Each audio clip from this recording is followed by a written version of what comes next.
నమస్కారం చిక్కోలు హృదయ స్పందన న్యూస్ కి స్వాగతం. నేను సతీష్. ముందుగా వార్తల్లోని వివరాలు చూద్దాం.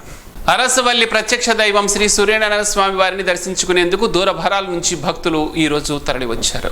దూరభారాల నుంచి విచ్చేసిన భక్తుల దర్శనార్థం ఆలయ అధికారులు క్యూ లైన్లు ఏర్పాటు చేయగా ఈ క్యూ లైన్ల గుండా భక్తులు స్వామివారిని దర్శించుకున్నారు. భక్తులు ముందుగా ఇంద్ర పుష్కరిణిలో స్నానం ఆచరించి స్వామివారిని మొక్కులు చెల్లించుకున్న అనంతరం స్వామివారిని దర్శించుకుని తీర్థ ప్రసాదాలను స్వీకరించారు. అలాగే ఆలయ అనిమెట్టి మండపంలో సామూహిక సూర్య నమస్కారాల కార్యక్రమాన్ని అర్చకులు నిర్వహించారు. ఈ కార్యక్రమంలో భక్తులు పాల్గొని స్వామివారి అనుగ్రహాన్ని ఆకాంక్షించారు. ఆలయ ప్రాంగణంలో దర్శనం అనంతరం తిరిగి వెళ్లే భక్తులకు ఆలయ అధికారులు ఉచితంగా ప్రసాదాన్ని అందజేస్తున్నారు. ప్రతిరోజు ఆలయ ప్రాంగణంలో జరిగే అన్న ప్రసాద వితరణ కార్యక్రమం ఈ రోజు కూడా జరిగింది. ఆలయ ప్రాంగణం అంతా భక్తులతో కిటకిటలాడగా భక్తులకు అన్ని ఏర్పాట్లను అధికారులు ఏర్పాటు చేశారు. ఆలయ కార్యనిర్వహణాధికారి KNVD ప్రసాద్ మాట్లాడుతూ భక్తులకు స్వామివారి దర్శనం సులభతరంగా ఉండేందుకు చర్యలు చేపడుతున్నట్లు చెప్పారు. భక్తులకు మరింత సౌకర్యాలను కల్పించేందుకు కృషి చేస్తున్నట్లు పేర్కొన్నారు. ఈ రోజు స్వామివారికి వచ్చిన ఆదాయ వివరాలను ఆయన వెల్లడించారు. ప్రపంచ శాంతి పరిరక్షణకు సమాజంలో ప్రతి ఒక్కరూ కృషి చేయాలని భారత సాంస్కృతిక సహకార స్నేహం సంఘం శ్రీకాకుళం జిల్లా శాఖ అధ్యక్షులు BVSN రాజు పేర్కొన్నారు. ఆదివారం ప్రపంచ శాంతి దినోత్సవం సందర్భంగా జిల్లా కేంద్రంలోని ఆర్ట్స్ కళాశాల ప్రాంగణంలో ప్రత్యేక కార్యక్రమం నిర్వహించారు. ఈ సందర్భంగా ఆయన మాట్లాడుతూ సమాజంలో శాంతియుత పరిస్థితులను పెంపొందించే లక్ష్యంతో ప్రతి ఏటా సెప్టెంబర్ 21న అంతర్జాతీయ శాంతి దినోత్సవంగా నిర్వహిస్తారన్నారు. శాంతి మార్గం ద్వారానే దేశ ప్రగతి సాధ్యమని, శాంతి అంటే సంఘర్షణ లేకపోవడం మాత్రమే కాదని, పరస్పర అవగాహన సహకార స్ఫూర్తితో విభేదాలను పరిష్కరించుకోవటం, మంచి భాగస్వామ్య ప్రక్రియలు మొదలైనవన్నీ ఇందులో భాగమేనని ఆయన పేర్కొన్నారు. ఇస్కాఫ్ రాష్ట్ర శాఖ సభ్యులు మల్లేశ్వరరావు, ఇస్కాఫ్ జిల్లా శాఖ గౌరవ అధ్యక్షులు బుడుమూరు శ్రీరామూర్తి, ఇందిరా ప్రసాద్, సీనియర్ పాత్రికేయులు జోగినాయుడు, స్టార్ వాకర్స్ క్లబ్ బాలల హక్కుల పరిరక్షణ వేదిక రాష్ట్ర అధ్యక్షులు గురుగుబల్లి దామోదర్రావు, జిల్లా శాఖ కన్వీనర్ బెందాలం వరలక్ష్మి ఆధ్వర్యంలో జరిగింది. కార్యక్రమంలో ఇస్కాఫ్ ఉపాధ్యక్షులు సీపాన రామారావు, జాయింట్ సెక్రటరీ ప్రసాదరావు, విశ్వశాంతి సంఘం సభ్యులు, స్టార్ వాకర్స్ క్లబ్ శ్రీకాకుళం శాఖ సభ్యులు తదితరులు పాల్గొన్నారు. ప్రజా ఫిర్యాదుల నమోదు పరిష్కారక వేదిక జిల్లా పరిషత్లో సోమవారం నిర్వహించబడుతుందని జిల్లా కలెక్టర్ స్వప్నిల్ దినకర్ పుడర్కర్ ఒక ప్రకటనలో ఆదివారం వెల్లడించారు.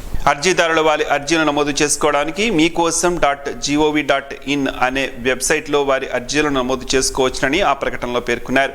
అర్జీదారుల అర్జీల నమోదైన అర్జీల గురించి వాటి స్థితి, దానికి సంబంధించిన సమాచారం గురించి తెలుసుకోవాలంటే 1100కి నేరుగా కాల్ చేయవచ్చునని వివరించారు. అర్జీదారులు గమనించి నేడు నిర్వహించే ప్రజా ఫిర్యాదుల నమోదు పరిష్కార వేదికను సద్వినియోగం చేసుకోవాలని కోరారు. సమాజ జాగృతికి వెలుగుజాడ గురజాడ అని వక్తలు పేర్కొన్నారు. శ్రీకాకుళం పట్టణం గాంధీ మందిరం స్వతంత్ర సమరయోధుల సంఘ సంస్కృతుల స్మృతివనంలో సంఘ సంస్కృత గురజాడ 163వ జయంతి వేడుకలు ఆదివారం ఘనంగా జరిగాయి. ఈ సందర్భంగా విగ్రహదాతలు జాంబి భీమశంకర్, పత్తి సుమతితో పాటు గాంధీ మందిర కమిటీ ప్రతినిధులు వావిలాపల్లి జగన్నాథన్ నాయుడు, ప్రొఫెసర్ విష్ణుమూర్తి, నక్కా శంకర్రావు, కొమ్ము రమణమూర్తి తదితరులు గురజాడ విగ్రహానికి పూలమాలలు వేసి నివాళులర్పించారు. ఈ సందర్భంగా వారు మాట్లాడుతూ తెలుగు సాహిత్యానికి ఉన్న శక్తిని గురజాడ ప్రపంచానికి చాటి చెప్పారన్నారు. కన్యాశుల్కం, పుత్తడి బొమ్మ, పూర్ణమ్మ వంటి పాత్రలతో రూపొందించిన కథలు నాటి నుంచి నేటి వరకు సమాజ స్థితిగతులను ప్రతిబింబిస్తున్నాయని చెప్పారు. అనంతరం గురజాడ గొప్పదనాన్ని కీర్తిస్తూ అవధాన పండితులు పైడి హరనాథరావు మాస్టారు గేయాన్ని ఆలపించారు. ఈ కార్యక్రమంలో జి నాగేశ్వరరావు, మెట్ట అనంత భట్లు, శాస్త్రి, సువారి రాజారావు తదితరులు పాల్గొన్నారు. త్వరలో మాజీ సైనికులకు మెగా ఫ్యామిలీ పిక్నిక్ కార్యక్రమాన్ని ఏర్పాటు చేయనున్నట్లు జిల్లా మాజీ సైనికుల అధ్యక్షులు పూర్ణచంద్రరావు కటకం వెల్లడించారు. ఈ మేరకు ఆదివారం పెద్దరెల్లి వీధిలోని జిల్లా మాజీ సైనికుల సంక్షేమ భవనంలో మాజీ సైనికులు, వీరమాతలు, వీర నారీమణులు సర్వసభ్య సమావేశం జరిగింది. ఈ కార్యక్రమంలో ముఖ్యంగా జిల్లాలో మాజీ సైనికుల గురించి జవాన్ పార్కును కేంద్ర మంత్రి కింజరాపు రామ్మోహన్ నాయుడు, రాష్ట్ర మంత్రి కింజరాపు అచ్చెన్నాయుడు, శ్రీకాకుళం ఎమ్మెల్యే గుండశంకర్ ఆధ్వర్యంలో అభివృద్ధి చెందుతుందని సభాముఖంగా వారికి ధన్యవాదాలు తెలియజేశారు. ఈ సభలో ఆర్మీ నుంచి రిటైర్ అయి ఇటీవల 2వ కెరీర్ నుంచి కూడా రిటైర్ అయిన జి ప్రకాశ్రావు తన వంతు 10,000 రూపాయలను డొనేషన్ గా district ex services men federation కి ఇచ్చినట్లు సభ్యులకు తెలియజేశారు. మాజీ సైనికుల గురించి ఎన్నో నెలలుగా వెయిట్ చేస్తున్న ఈ రిక్షా కూడా హెడ్ క్వార్టర్స్ లో తెలంగాణ, ఆంధ్ర సబ్ ఏరియా ద్వారా వస్తుందని సభకు వివరించారు. ఈ రిక్షా మాజీ సైనికుల వీరనారీమణుల అవసరాలకు ఉపయోగపడుతుందన్నారు. మాజీ సైనికుల్ని, వీర నారీమణులని, వారి కుటుంబ సభ్యులందరినీ ఒక దగ్గరికి చేరుస్తూ ఒక మెగా ఫ్యామిలీ పిక్నిక్ ఏర్పాటు చేస్తున్నట్లు తెలియజేశారు. ఈ కార్యక్రమంలో vice president V Suryanarayana, general secretary P Muralidhar Rao, honorary president Tammineni Krishna Rao, assistant general secretary S Ramakrishna, కోశాధికారి ఎం సింహాచలం తదితరులు పాల్గొన్నారు. నగరంలోని స్థానిక శాంతి నగరంలో గల మహాత్మా గాంధీ స్మారక మందిర ప్రాంగణంలో తెలుగు రచయితల వేదిక అధ్యక్ష కార్యదర్శులు ఉత్తరావల్లి నాగేశ్వరరావు, రఘుపాత్రుని వెంకట రమణమూర్తి ఆధ్వర్యంలో గురజాడ జయంతి వేడుకలను ఆదివారం ఘనంగా నిర్వహించారు. కార్యక్రమానికి ముఖ్య అతిథిగా విచ్చేసిన ప్రముఖులు, సాహితీ ప్రముఖులు, అవధాన పండితులు, విద్వాన్ పైడి హరనాథులు మాట్లాడుతూ సంఘ విద్రోహకరమైన దురాచారాలను రూపమాపాలనే ధ్యేయంతో సమాజ హితమైన రచనతో ప్రజలను చైతన్యపరిచిన అభ్యుదయ కవి గురజాడ అని, అతని రచనలు నేటి యువతకు స్ఫూర్తిదాయకమని ఉద్బోధించారు. అధ్యక్షులు నాగేశ్వరరావు మాట్లాడుతూ గురజాడ వంటి మహోన్నత వ్యక్తి మన ఉత్తరాంధ్ర ప్రాంతీయుడు కావటం మనకు గర్వకారణమని, విజయనగరంలో గల శిథిలావస్థకు చేరుకున్న ఆయన స్వగృహాన్ని పునర్నిర్మించాలని కోరారు. సంస్థ ప్రధాన కార్యదర్శి ఆర్వి రమణమూర్తి మాట్లాడుతూ కన్యాశుల్కం, పొత్తడి బొమ్మ, పూర్ణమ్మ, దేశమంటే మట్టి కాదోయి వంటి గొప్ప రచనలు చేసిన గురజాడ భావి రచనలకు కవులుగా స్ఫూర్తిగా నిలిచారని అన్నారు. కార్యక్రమంలో తెరవే సభ్యులు నిక్కు అప్పన్న, బారువ కోమలరావు, ముట్నూరు ఉపేంద్ర శర్మ, వ్యావిలాపల్లి రాజారావు తదితరులు పాల్గొన్నారు. కోట బొమ్మాళి మండల కేంద్రంలో జరిగే కొత్తమ్మ తల్లి అమ్మవారి ఉత్సవాలు ఈ నెల 23, 24, 25 తేదీల్లో అంగరంగ వైభవంగా నిర్వహించేందుకు ఏర్పాట్లు పూర్తయ్యాయని జిల్లా కలెక్టర్ స్వప్నిల్ దినకర్ పుడెడ్కర్ వెల్లడించారు. శనివారం సాయంత్రం కలెక్టర్ కార్యాలయంలో అధికారులతో సమీక్ష నిర్వహించిన ఆయన జాతర సమయంలో ఎలాంటి ఇబ్బందులు రాకుండా సమగ్ర చర్యలు తీసుకోవాలని సంబంధిత అధికారులకు సూచించారు. జాతరకు భద్రతాపరమైన చర్యలపై ప్రత్యేక దృష్టి సారిస్తున్నామని, సీసీ కెమెరాలు, డ్రోన్లతో పర్యవేక్షణ చేయనున్నట్లు కలెక్టర్ తెలియజేశారు. భక్తుల రాకపోకలకు లేకుండా ఇతర ప్రాంతాల నుంచి వచ్చే వాహనాల కోసం ప్రత్యేక పార్కింగ్ స్థలాలను కేటాయించనున్నామని చెప్పారు. ఈ జాతరను రాష్ట్ర ప్రభుత్వం గుర్తించిందని, ఉత్తరాంధ్రతో పాటు పొరుగు రాష్ట్రాల నుంచి భక్తులు పెద్ద సంఖ్యలో వచ్చే అవకాశం ఉంటుందని ఆయన పేర్కొన్నారు. భక్తులకు ఎలాంటి అసౌకర్యం కలిగించకుండా ఏర్పాట్లు చేస్తున్నామన్నారు. ఆలయ ప్రాంగణంలో రంగులు, బారికేట్లు, గేట్లు, విద్యుత్తీకరణ, మౌలిక సదుపాయాలు, అన్నదానం, పగటి వేషాలు, ఆటల పోటీలు, సాంస్కృతిక కార్యక్రమాలకు సంబంధించిన ఏర్పాట్లు పూర్తి అయ్యాయని అధికారులు వివరించారు.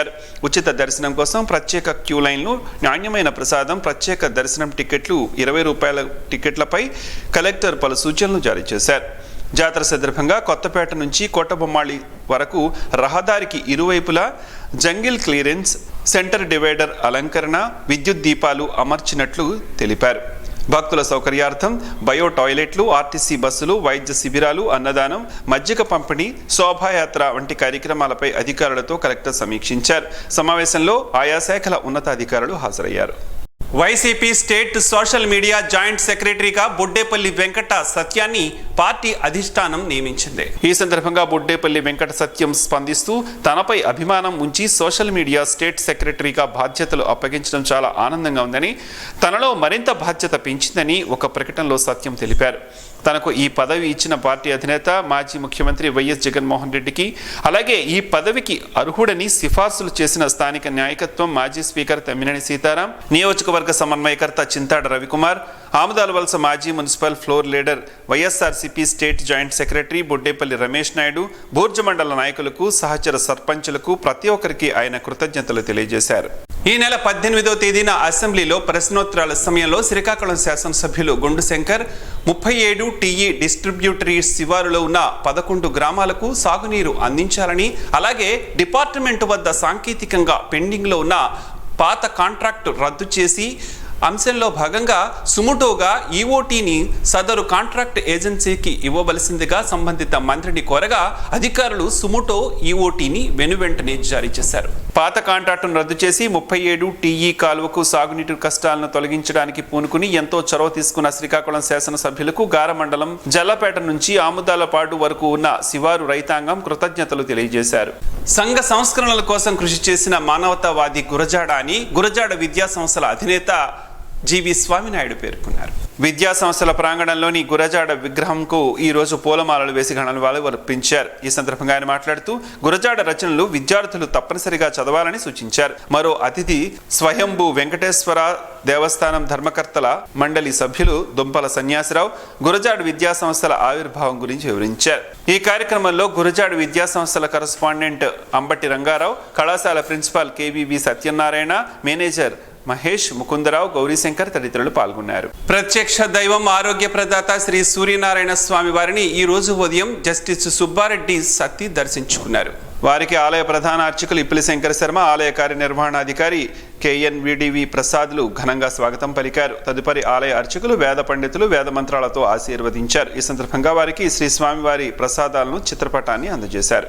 దేశంలో నేడు నెలకొని ఉన్న విద్వేషపూరిత వాతావరణంలో అన్ని మతాలు కులాలు మధ్యన ఐక్యతను పెంపొందించుకోవాల్సిన అవసరం ఉన్నదని వక్తలు పేర్కొన్నారు. మహాకవి గురజాడ 163వ జయంతి సందర్భంగా సాహితీ స్రవంతి ఆధ్వర్యంలో శ్రీకాకుళంలో దేశభక్తి గీతాన్ని పాడుతూ ప్రభాత్ బేరీ నిర్వహించారు.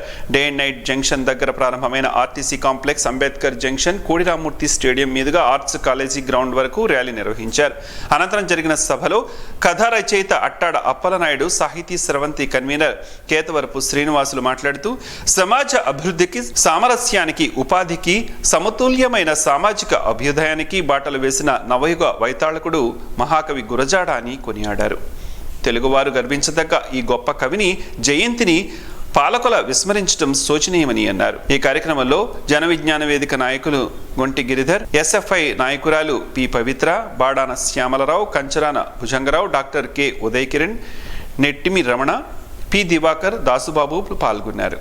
మజ్జి తులసీదాసు మానవత్వపు స్నేహ స్ఫూర్తి కలిగిన వ్యక్తి అని గురజాడ విద్యా సంస్థల అధినేత జీవి స్వామినాయుడు పేర్కొన్నారు. విద్యా సంస్థల ప్రాంగణంలోని తులసీదాసు విగ్రహానికి పూలమాలలతో నివాళులర్పించి ఆయనతో గురజాడ విద్యా సంస్థలకు ఉన్న అనుబంధం నుంచి ఆయన గుర్తు చేసుకున్నారు. మరో అతిథి స్వయంభూ వెంకటేశ్వర దేవస్థానం ధర్మకర్త దుంపల సన్యాసిరావు మజ్జి తులసీదాసుతో తనకున్న స్నేహాన్ని, ఆయన సూచనలను గుర్తు చేసుకున్నారు. ఈ కార్యక్రమంలో విద్యా సంస్థల డైరెక్టర్ సంయుక్త correspondent Ambati Rangarao, principal KVV Satyanarayana, manager Mahesh, Muralikrishna తదితరులు పాల్గొన్నారు. రోజ్బెర్రీ రుచికరమైన పండు మాత్రమే కాదు, దీనిలో అనేక ఆరోగ్య ప్రయోజనాలు ఉన్నాయి. దానికోసం ఈ రోజు ప్రసారమయ్యే ఆరోగ్యమే మహాభాగ్యంలో తెలుసుకుందాం.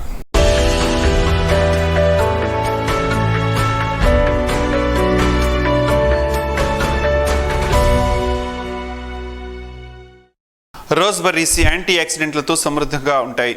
ఇవి శరీరంలో ఫ్రీ రాడికల్స్తో పోరాడడానికి, ఆక్సీకరణ ఒత్తిడిని తగ్గించడానికి ముఖ్యమైనవి. రోజ్బెర్రీస్లో అధిక స్థాయిలో ఆంథోసైనిన్లు, క్వెరేటిన్, విటమిన్ C కణాలను దెబ్బతినకుండా రక్షించడంలో, రోగనిరోధక శక్తిని పెంచడంలో, గుండె జబ్బులు, క్యాన్సర్ వంటి దీర్ఘకాలిక వ్యాధులు ప్రమాదాన్ని సమర్థవంతంగా తగ్గించడంలో సహాయపడతాయని ఆరోగ్య నిపుణులు చెబుతున్నారు.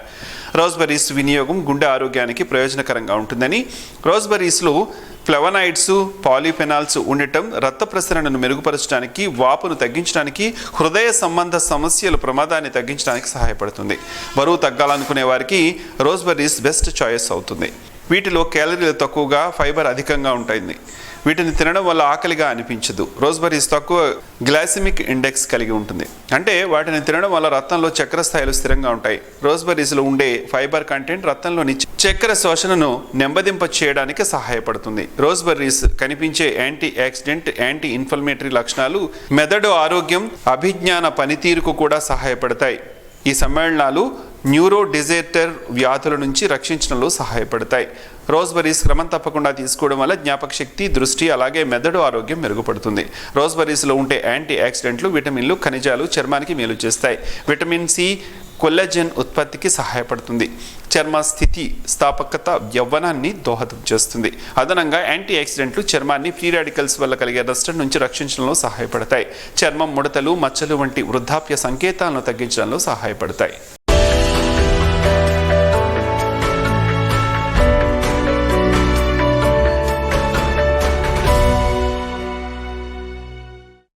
ఈ వార్తల్లో మంచి మాటను విందాం, ఆచరిద్దాం. స్ఫూర్తిని కలిగించే మహనీయుల మాటల నుంచి ఈరోజు. జీవనం గమనం గమ్యం. ఋషి చింతన.